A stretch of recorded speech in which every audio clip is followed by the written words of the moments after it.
સુરેન્દ્રનગરના પૂર્વ સાંસદ અને કેન્દ્રીય મહિલા બાળ વિકાસ મંત્રીના બહેન ઉપર હુમલો થતા ચકચાર।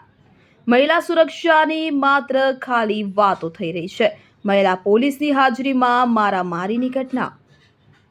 વિગતે વાત કરીએ તો સુરેન્દ્રનગરના પૂર્વ સાંસદ અને કેન્દ્રીય મહિલા બાળ વિકાસ મંત્રી ડોક્ટર મહેન્દ્ર મુંજપરા સાહેબના સગા બહેન ઉપર મહિલા પોલીસની હાજરીમાં મારામારીની હુમલાની ઘટના બનતા ચકચાર મચી જવા પામી છે। વધુ મળતી માહિતી અનુસાર સુરેન્દ્રનગર 80 ફૂટ રોડ ઉપર સુરેન્દ્રનગરના પૂર્વ સાંસદ અને મહિલા બાળ વિકાસ મંત્રીના સગા બહેન પર મહિલા પોલીસ 181ની ટીમની હાજરીમાં મહિલા પોલીસ સાથે લઈને આવી અચાનક ઘરમાં ઘૂસી ઉગ્ર બોલાચાલી સાથે મારામારી અને હુમલાની ઘટના બનતા ચકચાર મચી જવા પામી। છતાં પોલીસ મુકબધિર થઈને જોતી હોય તેવું સાબિત થાય કે પોલીસે પણ મદદગીરી કરી છે તેવું લોકમુખે ચર્ચાઈ રહ્યું છે। જ્યારે મહિલા બાળ વિકાસ મંત્રીના સગા સંબંધીને સુરક્ષાને બદલે હુમલાની ઘટના બને અને પોલીસ જોતી રહે તેવો ઘાટ સર્જાતા હાલ લોકોમાં ચર્ચાઈ રહ્યું છે। આમ લોકો ક્યારે સુરક્ષિત રહેશે તેવા અનેક સવાલ ઉઠી રહ્યા છે। પૂર્વ સાંસદના ભાણેજના લગ્નના 1.5-2 વર્ષથી ઘરકંકાસ ચાલતો હતો તો લગ્નના 1.5થી 2 વર્ષમાં જ ઘરકંકાસ શરૂ થયો। પૂર્વ સાંસદના ભાણેજ ભાવિનભાઈ સાવલિયાના લગ્ન 2015માં મૂડીના જસાપર ખાતે રહેતા ધર્મેન્દ્રભાઈ કલાડિયાની પુત્રી ઈલાબેન સાથે થયા હતા। લગ્નના 1.5થી 2 વર્ષમાં જ ઘરકંકાસ શરૂ થયો હતો।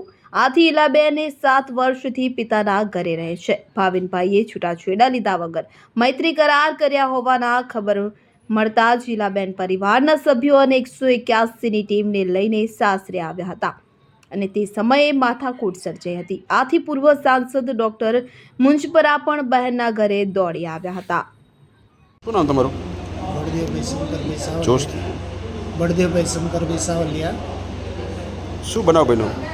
મારા ઘરે 181ની ટીમના 2 લેડીઝ કોન્સ્ટેબલ અને 1 ડ્રાઈવર કેટલા વાગે?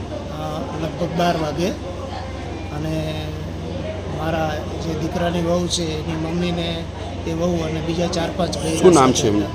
ઈલાબેન વહુનું નામ અને એના મમ્મીનું નામ હંસાબેન છે। એટલે કે અમે કાઉન્સેલિંગ કરવા આવ્યા છીએ એવું પોલીસ કોન્સ્ટેબલ હતા લેડીઝ, એમને મને કીધું એટલે મેં ગેટ ખોલ્યો તો ગેટ ખોલતા જ એ લોકો અંદર ધક્કો મને મારીને પાડી દીધો અને સીધા ઘરમાં ઘૂસી ગયા। પછી મારો દીકરો ઉપરના રૂમમાં તો એની પાસે ઈલાબેન પહોંચી ગયા અને એને મારવા માંડ્યા। એની મમ્મી હતી એ મારા મિસિસ પ્રફુલ્લાબેન રસોડામાં હતા, એની સાથે ઝપાઝપી કરી અને માર્યું। મેં ઘણી રિક્વેસ્ટ કરી મહિલા કોન્સ્ટેબલને કે બેન તમે સાથે લઈને આવ્યા છો બધાને તો આમને રોકો, પણ એમણે કોઈ એવો પ્રયત્ન કર્યો નહીં। અને અમે એમને કીધું કે તમારે કાઉન્સેલિંગ કરવું હોય તો કોર્ટમાં મેટર ચાલે છે, કોર્ટમાં અમે આવશું અથવા તો તમારી ઓફિસે આવીએ, ઘરમાં આવી માથાકૂટ તમે ન કરો, તમારી હાજરીમાં આ બધું થાય છે, તમે એમને રોકો। છતાં એમણે રોકવાનો કોઈ જ પ્રયત્ન કરેલ નહીં। પોલીસે કંઈ તમને કીધું? મહિલા પોલીસે એવું કીધું કે તમે વચ્ચે વધારે બોલશો તો તમને પણ અમે ફિટ કરી દેશો, અમારા કામમાં તમે અડચણ ઊભી કરો છો।